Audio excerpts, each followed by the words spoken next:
malapit ng crocodile. Mahuli kaya niya?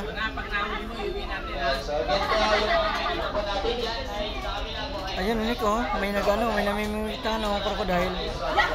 Wala. Nick, anong masabi mo, Nick, sa crocodile? Nick, anong masabi mo? Malaki? Scary? Yeah. Ay, no. Baka makahuli sila ng crocodile, Nick, oh. Oh. Wala, nagsilapitan na, oh. Wala. Ayun na, oh. Hindi po natin yung pinapasama kasi mas aggressive po itong ating mga saltwater crocodiles po. Mas matapang po yan. Nikti mo, Nick, oh. Kakain na nila yung yung chicken yun, nahuli. Ayun na. Ala, tignan na. Nahuli pa rin.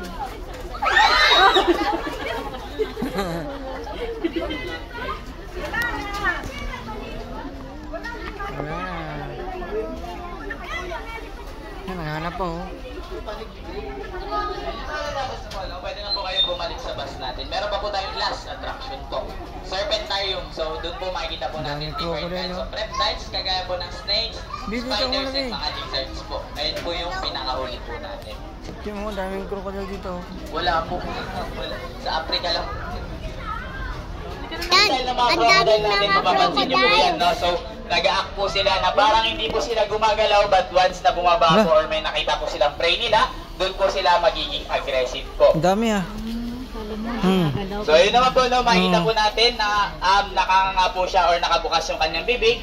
Ayan naman po ay nagre-release ng init mula sa kanyang katawan po. Nanik ang dahil So, baka may gusto po sa inyo mag-crocodile feeding, no? Pwede po tayo mag-avail dito, 100 pesos lang po yan. If ever po na may gusto pong magpa-feeding po. Dito po tayo, ma'am, sir.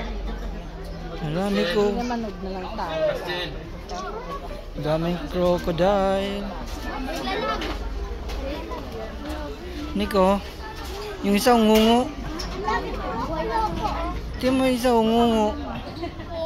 Oh, you know, yung nanunguso niya. So again po, no, yung mga makikita po natin dyan na isang freshwater crocodiles po.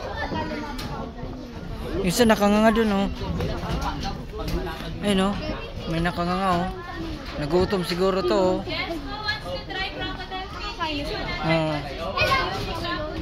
And ayun po yung nila, hunting style po nila. So mapapansin nyo po, hindi po sila gumagalaw. Pero pag once may lumapit na bait po sa kanila or mga prey po, saka po sila magiging aggressive po. Ayan po ay mga saltwater crocodile. Ayan, so mga base naman po natin yung gender nila, no? Based sa kanilang looks po. So pag malaki po yung crocodile, ayan po, kagaya po niyan, malaki po. Meaning po ay isa siyang male po.